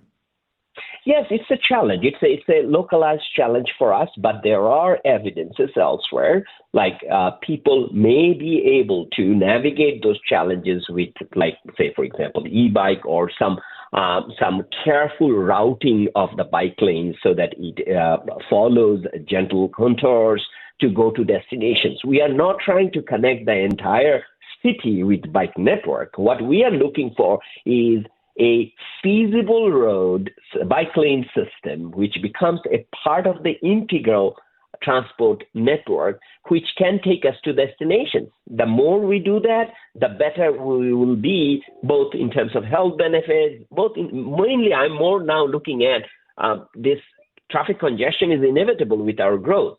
So what's our options other than diversification and really making sure we can make bike lanes successful? Dr. Habib, we're out of time. I appreciate yours. Thank you very much. That is Dr. Ahsan Habib. He is studies traffic and congestion at Dalhousie University. I think made some interesting points. A lot of the points that we've raised here on this program for many weeks now, and months, and maybe even years, is the bike lane piecemeal bike lane haphazard layout that we have now is doing nothing to foster this. The chicken and the egg, or the build it and they will come, won't unless the bike lanes actually make sense. And right now, I don't think they do. We're going to stop down and take another break. When we come back, Wildfire Community Preparedness Day is in May, but communities can get ready for it now. We'll dig into that when we return. You're listening to The Todd Veinotte Show. I'm Dan Alstrand. We're back in minutes.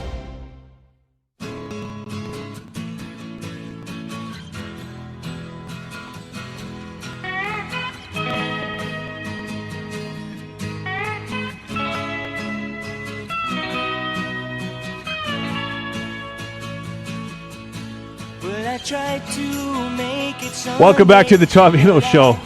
Vanessa's on fire today. She's got that. For those of you who don't know who Vanessa Vandenez is, she is our producer on the other side of the glass, and she has a very unique sense of humor, I will say. Anyway, we were just commenting on the announcement that the Prime Minister is making right now on the GST holiday.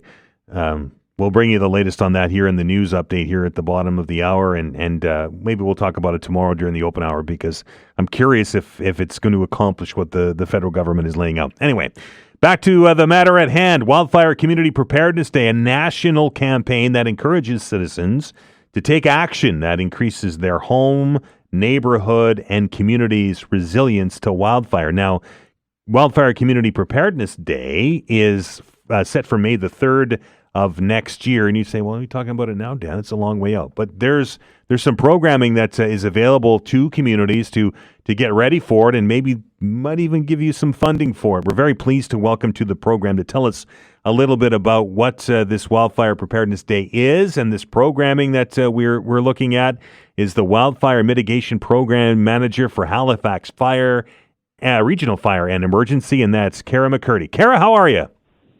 I'm doing great. How are you? I am wonderful. Let's start with the basic question here. What exactly is Wildfire Community Preparedness Day? A lot of the communities throughout the province can apply for a $500 grant. And what this grant gives them is kind of a toolbox of safety gear, brochures. There's even a barbecue apron and a whole bunch of other things. So if they have like a community cleanup day, they have this little kit to use to go towards it. But a lot of folks in the communities use it to go towards like a barbecue, after they do a cleanup day. So preparing for wildfires, you can either do a community cleanup day. We've had groups that get together and chip trees. I'm gonna read you a little statement that one of my communities gave back to me in Hubli. Sure. They hauled away 18 utility trailer loads of brush just from their community. Holy so that's smoke. 3 dump truck loads, 25 volunteers, and 175 people hours. And I laughed when they put in 20 cheeseburgers, 5 extra large fries, and 1 leaf blower Tasmanian double kid. Oh, no. Yeah. I guess the biggest thing about this is that the line at the very bottom says, this brought us all together for the benefit of everyone. Right. And we need to do it regularly. So it's not just about wildfire mitigation, it's community engagement, right? And this stuff impacts it's not an individual that gets impacted by these fires. We saw that in Tantallon a couple of years ago. It's the whole community that gets impacted when these things happen. Yeah, absolutely. And, we have to date roughly 47 communities within Halifax Regional Fire or Halifax Regional Municipality that have, done some level of work. Some communities like Westwood Hills, where the fire happened last year, they received the Wawanisa insurance grant of $15,000. And they used that to put towards bay rentals locally, that residents could go rent chippers, chainsaws, brush saws, whatever they needed to clean up brush around their properties. So, and in the end, it was so popular that they ended up putting more money into it for the community. Wow. Well, it really shows the Blue Noser spirit here, right? We always get together to help our neighbors, right? So how does it make a difference from a fire perspective when we clear all this stuff away, getting some of that fuel away from houses? It really does 100%. help the people on the front line, right? Yeah, 100%. The biggest thing is collectively getting together. Either you're doing community risk or like mitigating wildfire risk within the whole community, but even collectively getting the homeowners to do work on their own property to reduce the wildfire risk will significantly decrease the amount of impacts that can happen in a wildfire if it were to happen. So this grant money is available for these community groups. How do they access it? How do they get the money? Yeah, so they can go on the firesmartcanada.ca website and look for the Community Preparedness Day grant in there. It's fairly simple to find. Last year, they awarded 378 neighborhoods across Canada. In that, there was 10 provinces and 2 territories that received it. So They can go on there. The Wawanesa Insurance Grant, just type in, I know it's a hard word to pronounce, but WAWANESA insurance grant, and put fire prevention. It should pop up fairly easy for them. Wildfire Community Preparedness Day is May the 3rd of 2025. Kara, appreciate your time today. Anytime, yeah. That is Thanks for having me. Kara McCurdy. She is a wildfire manager, and it always, and it probably shouldn't, and I know I say this and it sounds corny, but it probably shouldn't surprise me, but it always kind of lightens up my day when I hear about communities getting together and working as a collective towards a goal. I know maybe it doesn't happen as much as it has in the past, but that and the Blue Noser spirit is alive and well, and we do like to help our neighbors and our friends and so on and so forth. And if we can stop a tragedy like we saw a few years ago in Westwood Hills and in the Upper Tantallon area and down in Barrington Lake and so on, by getting together as a group and having a barbecue and throwing some branches into a chipper and then trucking that off, then why wouldn't we, right? We're going to stop down, take another break. We're going to get an update on the news. Mark Hodgins will update us on the very latest of what's going on, and then an update on a proposed class action that's to be launched against tobacco companies in Canada. Senior policy analyst for the Canadian Cancer Society, Rob Cunningham, will be our guest. You're listening to The Todd Veinotte Show. I'm Dan Ahlstrand. Back in a minute.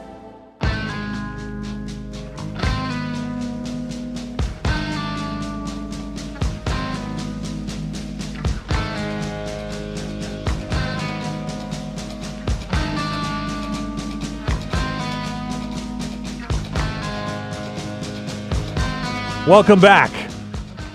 Dan Ahlstrand along with you here as we roll along on a Thursday. You may not know about the subject matter of our next topic of discussion, I'll say, because a lot of it's been happening kind of under the radar and maybe behind closed doors, and it's all part of a settlement and a proposed lawsuit dealing with the biggest tobacco companies in Canada, and I think it's up to upwards of $32 billion or something like that now, and there's been an update on this, and we're very pleased to welcome to the program to tell us a little bit about this suit and about the updates and how we can how maybe we can take part in it is senior policy analyst with the Canadian Cancer Society, Rob Cunningham. Rob, how are you? Hi, Dan. Great to be with you. So let's set the table for those that have no idea what I'm talking about here. What is this settlement? What is this lawsuit? Well, Nova Scotia and all the other provinces filed some years ago lawsuits against tobacco companies to recover the healthcare costs from smoking. And there's also some class actions, in particular in Quebec. And there have been, as you mentioned, behind closed doors, negotiations over the last 5.5 years to settle these. And recently there has been a proposed settlement. As you mentioned, over $32 billion. The provinces and territories to get 24.7, the class action Quebec to get 4.1 billion, and then there are some individuals outside Quebec or pan-Canadian nature that there's some compensation available for 2.5 billion. So it's significant. I mean, this is a one-time historic opportunity to sort of control the industry, so that they're now going to be doing, after the settlement, the things that they've done in the past. Unfortunately, from our perspective, the settlement falls short. There's nothing in there to reduce smoking, and we want it changed. There's in the next few months before there's potentially final approval. So this is not yet a done deal. This is a proposal. That's exactly right. And now Nova Scotia has said that they support the proposal, but we're hoping that once the election is over, whoever is in government, particularly the health minister and the attorney general, can, work with other provinces to strengthen it. And what we would like is, if we look at what happened in the U.S. settlements between similar lawsuits by state governments and the tobacco companies, there they created a foundation independent of government to reduce tobacco use. That foundation continues to this day. There were restrictions on tobacco marketing. There's also millions of pages of previously secret internal tobacco company documents that became public. None of those are in the Canadian settlement. And in particular, while there is a foundation that's set up, it has a very narrow mandate to only to do research regarding the diagnosis and treatment of tobacco-related diseases, nothing in terms of research or initiatives to reduce tobacco use. And, we really, given that the public health disaster, caused by tobacco companies remains in Nova Scotia, it's 1,800 deaths a year. Canada, 46,000 deaths a year from tobacco. Nova Scotia's smoking prevalence is above the Canadian average. We have a lot that needs to be done, and that's why this settlement should be a mechanism to reduce smoking. What else can we do, Rob? And the reason why I ask that is we've seen, being a reformed smoker that I am, we don't see the packages anymore. The packages have big warning labels on them. The power walls are gone. What else can be done to stop people from smoking? Well, certainly there is less promotion than there was in the past, but there's significant amounts that remain. And in particular, tobacco companies give promotions to retailers. They give them incentives if they sell a certain volume, they meet targets, or if they buy more, they can have a lower price, or a chance to win vacations or tickets for athletic and entertainment events. Those promotions simply shouldn't be happening. They can be banned. But also the foundation. We give we can continue to have smoking cessation programs, awareness campaigns, a series of initiatives. We have 3.6 million Canadians who still smoke. We have a lot that remains to be done. And this foundation can be a mechanism to help achieve that. When is this settlement's timeline? When is it going to be certified? So there's two key steps. One is December 12th, when there's going to be a meeting of creditors to vote on it. The creditors are mainly the class actions and the provincial and territorial governments. Given the public statement so far, it's expected that that's going to pass. But then the issue is a court has to review it. That's scheduled likely for January 29th to 31st in the new year. And leading up to that, and the court itself can give directions for this to be modified, and that's where we're urging. This is an opportunity that is necessary. Rob, keep us in mind when these decisions are made and this moves forward. We will watch it with interest. Thanks very much, Dan. Absolutely. That is Rob Cunningham, Senior Policy Analyst with the Canadian Cancer Society, a massive lawsuit, $32 billion. But the Canadian Cancer Society says it just does not go far enough. We're going to stop down, take another break. On the other side of it, I've been looking forward to this interview all day. A conversation with a maritime legend in the music business. We'll tell you who right after the break.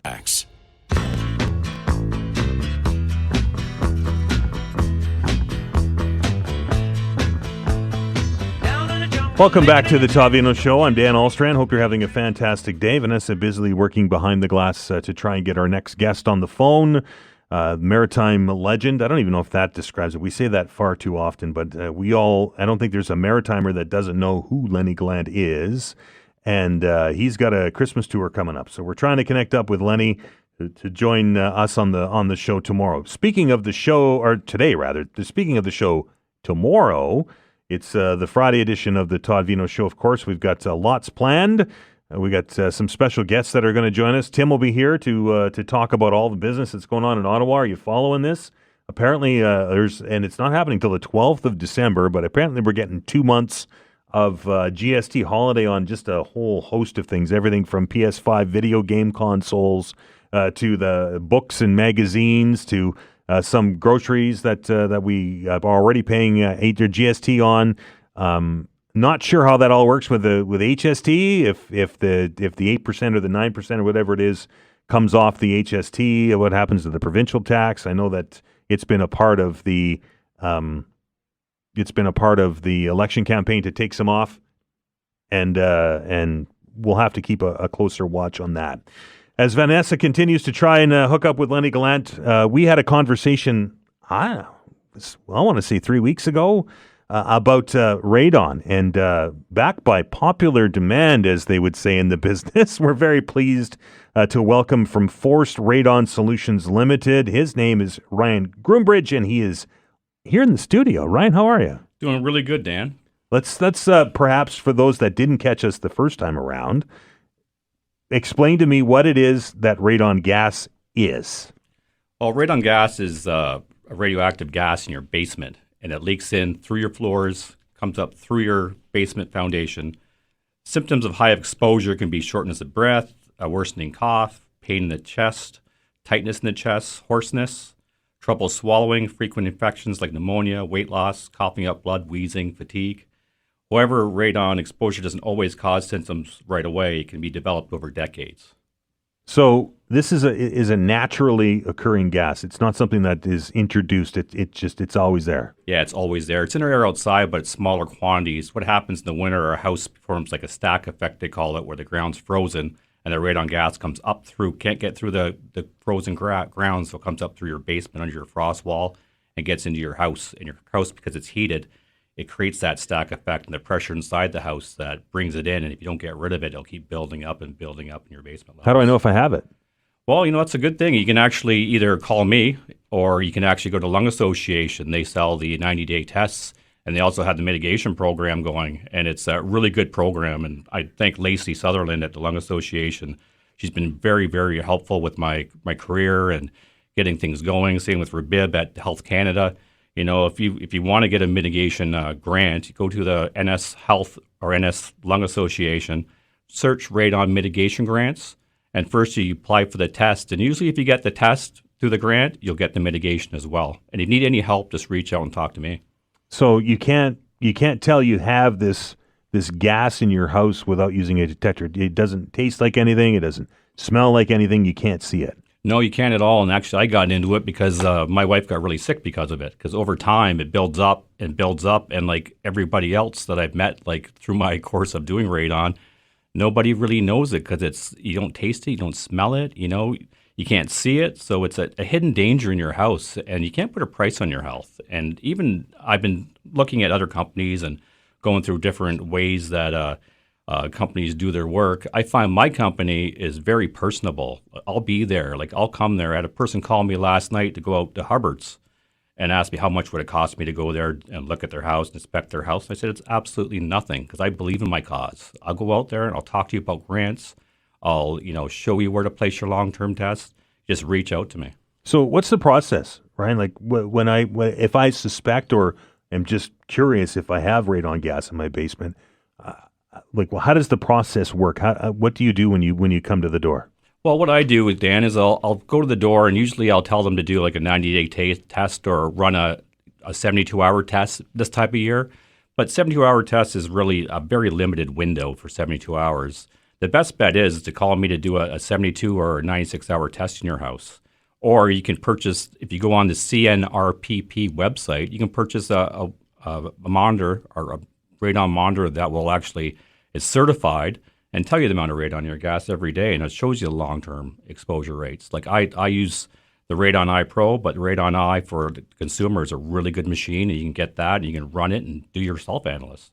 So is it you just plug it in the wall? How does it work? Yeah, you plug it in, you download the app, and it goes right to your phone, and you set it at becquerels instead of pascals, and you just watch it go. And if it's over 200 or close to 200, give me a call, and maybe there's something I can do without mitigating. You may do some sealing, or if it's higher levels, then I do the fan. Like I'm out there to try to make it easy for you. So that was my next question was, with at Force Radon, when we find that somebody has elevated levels of radon in their house, how do we get rid of it?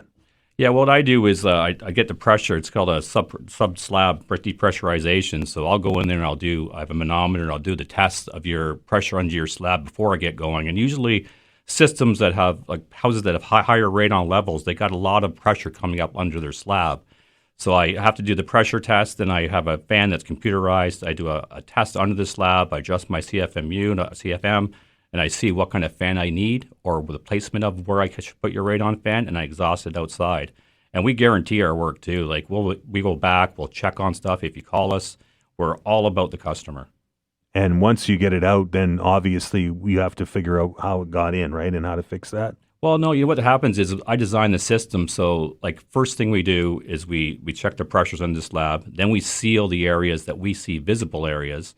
Then we do the pressure test again to see what kind of pressures come to the slab. Then we size up a fan. So if you have cracks behind the wall, 9 times out of 10, they can be there because I size it up with a fan and exhaust it outside. And then once it's exhausted, you don't have to worry about like the outside of your house because over time, like you got to remember, radon builds up and then it bulges in your house. Where if I put a system in, it directly takes the radon outside from under your slab and it's anticipated everywhere. So you don't get high concentrations. Over 24 hours, it's a lot less radon coming out of your exhaust than originally. Like it's within a couple of feet. You don't even have to worry about it. And the big thing I find with these systems, too, they almost make your basement a little bit drier, too, because there's air moving in your gravel and it's getting the moisture out underneath your house. Last time you and I were having a conversation, I was at Sobeys, and somebody tapped me on the shoulder and said, "Hey, I heard that thing with the radon guy." And they said, I was reading that I can get a radon detector at the library. Is that the same kind of setup or is it different? Oh, I totally encourage that. They have the air things there and they're a certified unit and you can get them from the library and they have a lending program, which I think is really good. Like I tell you, encourage that. Or you can buy your own radon eye or your air things. They're not that expensive for like if you have even I like having them there and tell people to buy them after I do the system, or I can include it in my mitigation costs because I like people to see the results. Like today, I had a really good email from a customer I did in Cal Bay last or 2 weeks ago, and she had a hard time going to her basement. She wouldn't go down there. She had hoarseness, tight chest, sore throat, and she called me, and her levels are 1 to 5. She bought her air things, and that's incredible. Now she has no more hoarseness, no more tightness of chest, and she said she was downstairs for the first time in a long time going through her Christmas stuff in her basement. Right. And that makes me feel great. That's what pays me. That's why we do it, right? Yeah, 100%. So is there a specific area in HRM that radon's more prevalent because of the geography or the geology, or is it standard right across the municipality? Well, it usually follows uranium. That radon map is fairly accurate, but I find that lately I've been testing houses, and because of all the construction around here, most areas are pretty high. And I'm finding like even Fall River area, Hubbard's around me, especially in Berry Hills, I'm finding that my house was 1,500, and there's a house close to me that was 11. One up the street was 800. So I think my area is pretty high radon. What's normal? It's supposed to be under 200. Oh wow! Yeah, so that is huge. And I mean, like when I do mitigate a house, I like to get it even under 100. I like to get it down to the double digits. I shoot for the lowest possible, and most of my houses I get to the 20, 30 becquerels, which is great. And you're obviously busy, right? Oh yeah, busy, really busy, and that's what I like about my company is like I don't. When I go to pricing and everything else, I see other companies saying, "Oh, I'll guarantee lowest price in this," but I find that I cannot do that because every price I give out is the actual price to do the job, the follow up, the care over the years. I back up my product, and I'll be there for you. Like I won't walk away. I'll be there. Any questions at all, I'm there for you. So I guess the most important question, Ryan, is if somebody thinks that they or just wants the peace of mind of having their basement checked or their house checked, what's the best way to do that? How do they get a hold of you? Well, they just can give me a email at ryan@forceradon.ca or just go to my website, forceradon.ca. I'm on Facebook. I have a lot of stuff I've done. You can check out my Facebook page, Force Radon Solutions on Facebook. I'm on Google with a lot of reviews. Check out my reviews, check out my pictures there. And if you have to reach me, just remember forceradon.ca. And if you put that in your computer, you'll find me and just contact me. The time, like you said, you're busy. How long does it normally take when somebody reaches out to you for you to come and check them out? Well, usually, Dan, a couple customers of high levels, I'll go that night just because I've been there. I felt that. When I've had kids upstairs when it's 1,500 downstairs. It's 400 upstairs, and my kids are sleeping, and I used to feel so bad before I got certified. Right. And so I usually go there right away. I try to get there as soon as I can. I'll go in the night. I've gone to one customer in Fall River at 9 o'clock at night when she called me because she's really worried and she had polyps in her lungs. I'm there for people. I understand the fear. Again, so how do we get a hold of you again? Ryan at forceradon.ca, or get me on Facebook, Ryan for Force Radon Solutions, or you get me on Google at Ryan at forceradon.ca. And we'll hook you up, he says, right? Yeah, I'll hook you up. Fair enough. Ryan, I appreciate your time, sir. That's just about going to do it for the program. I'd like to thank each and every one, including Ryan, for spending some time with us and imparting their knowledge upon us. Without that, it'd be pretty boring radio. Listen to me to talk for 3.5 hours. I hope that all of our callers, thank you very much for everything that you do when you dial the numbers and join the program. I just really, really dig the passion and lots of very vigorous discussion. And who knows, maybe we can affect some change, right? That's what we do. As Andrew Crystal, the late, great Andrew Crystal once said, this is the last bastion of democracy, and that is talk radio. As I mentioned, we have a busy show planned for you tomorrow. We're going to talk a little bit about potato cartels. What? Anyway, apparently it's the thing. The food professor, Sylvain Charlebois, is going to join us to tell us about some lawsuits that are being launched in the United States against Canadian potato producers. And he's not even in office yet, and it's already starting. Anyway, we'll talk to Sylvain about that tomorrow. Lake Major, the voluntary water restrictions are continuing there. We're going to put part of the focus of our show on that tomorrow. Don't forget, Alistair's here on Fridays. Alistair Alders is our weather specialist. He'll be stopping by to line us up for the weekend when it comes to the weather. And maybe if I keep talking about gray skies, we'll continue to see the blue like we're seeing today. And Cecil will be here as well to talk about his Boston Bruins and their firing of their coach. I don't even know if he's got it to bed for the last 2 days. Anyway, Cecil will be here to talk about it. Thanks very much to Vanessa Vandenez on the other side of the glass. Make sure you stay tuned, and when you call her, say hello, because she's just such a nice person.